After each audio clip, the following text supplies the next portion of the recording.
Assalamualaikum warahmatullahi wabarakatuh. Perkenalkan, nama saya Devina Oktaviantasari dengan NIM 200210103044. Saya dari kelas A, Pendidikan Biologi angkatan 2020. Di sini saya akan mempresentasikan materi biologi, yaitu tentang virus. Untuk sub pembahasan yang akan dibahas dalam materi virus ini, yaitu yang pengertian virus, ciri-ciri virus, kemudian struktur dan bentuk virus, kemudian replikasi virus, dan yang terakhir adalah peranan virus dalam kehidupan. Baik, langsung saja kita ke materi yang pertama, yaitu pengertian dan ciri-ciri virus. Nah, virus ini merupakan organisme mikroskopik super kecil yang tersebar di berbagai penjuru dunia dan cenderung bersifat parasit. Nah, pengertian lainnya juga virus adalah agen infeksi yang berukuran kecil dengan cara reproduksinya itu dalam sel inang yang hidup. Ketika terinfeksi, sel inang dipaksa untuk menghasilkan ribuan salinan identik virus asli dengan cepat. Jadi itu tadi merupakan pengertian dari virus. Kita lanjut ke ciri-ciri virus.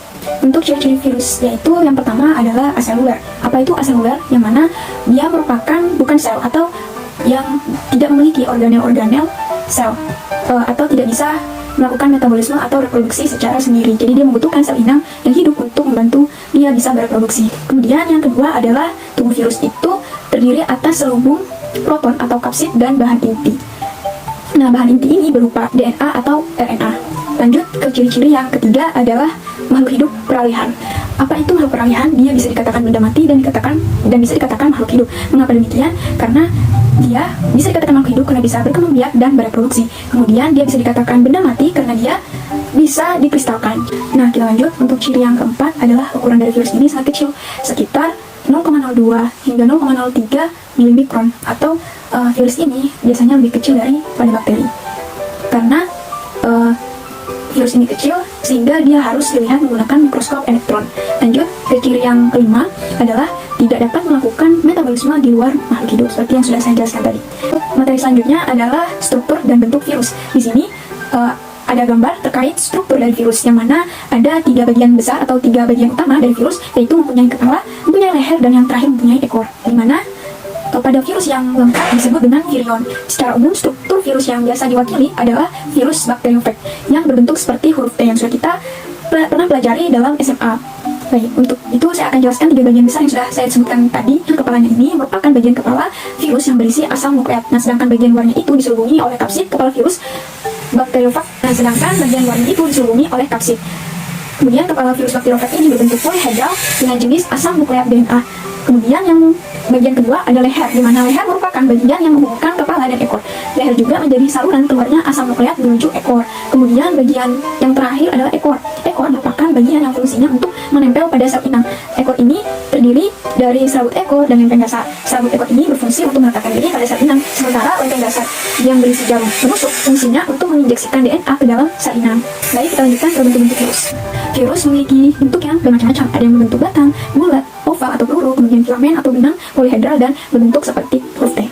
Untuk bentuk yang pertama bisa dilihat pada gambar di samping bahwa bentuk batang itu contohnya pada virus TMV atau tobacco mosaic virus. Kemudian bentuk yang kedua adalah bentuk batang dengan ujung oval seperti peluru, misalnya rhabdovirus. Kemudian yang ketiga bentuk bulat itu misalnya pada virus HIV atau human immunodeficiency virus dan orthomyxovirus. Kemudian bentuk filamen atau benang contohnya pada virus Ebola.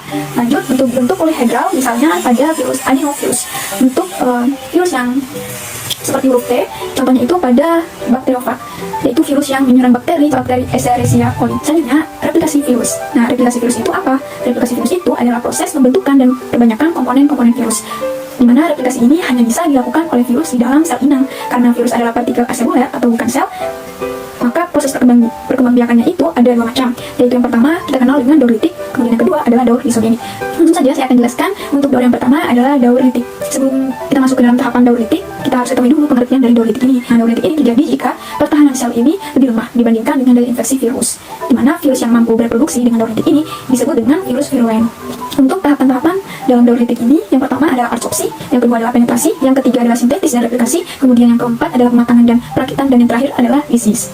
Pada tahapan daur litik yang adsorpsi, di mana virion atau virus ini menempel pada reseptor spesifik sel inang dengan menggunakan bagian serabut ekornya. Bisa dilihat pada gambar di samping, yang mana molekul reseptor ini berbeda-beda untuk setiap jenis virus. Ada yang berupa protein dan ada yang berupa oligosakarida.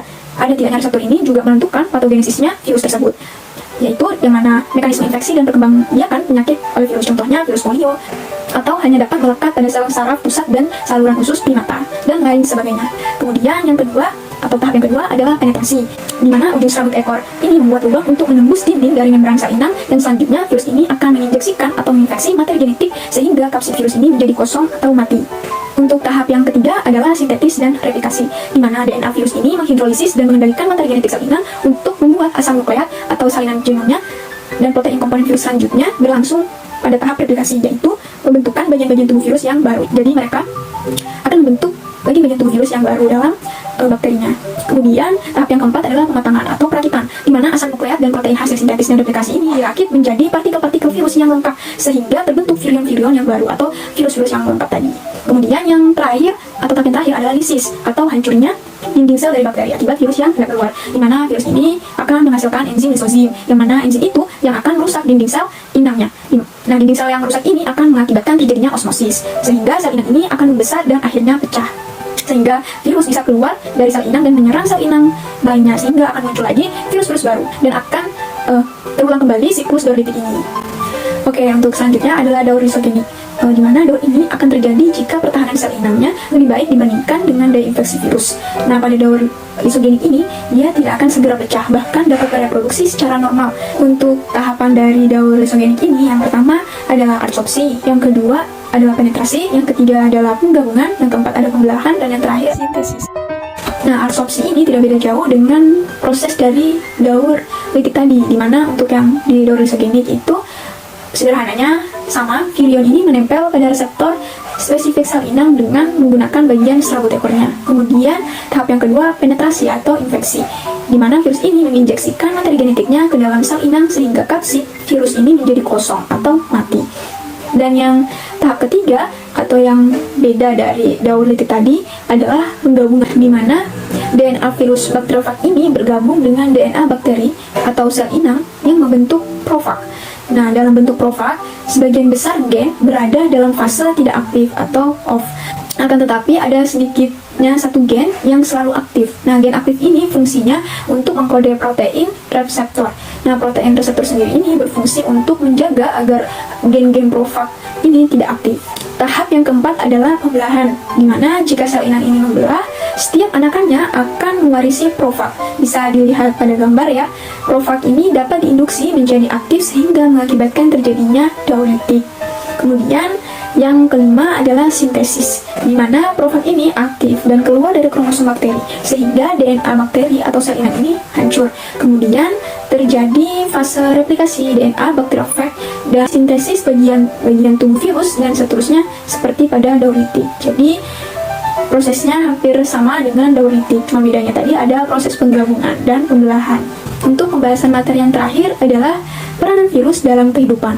Nah, untuk peranan virus yang menguntungkan, yang pertama itu virus dapat dimanfaatkan dalam teknologi rekayasa genetika atau manipulasi informasi genetik. Contohnya terapi gen, yang dimana merupakan upaya perbaikan informasi genetik dengan memperbaiki susunan basa nitrogen pada urutan DNA yang ada di dalam gen. Kemudian bisa menjadi vaksin atau antibodi. Contohnya pada vaksin protein. Nah, selubung virus ini dapat digunakan sebagai protein khusus yang akan memacu terbentuknya respon kekebalan tubuh dalam melawan suatu penyakit.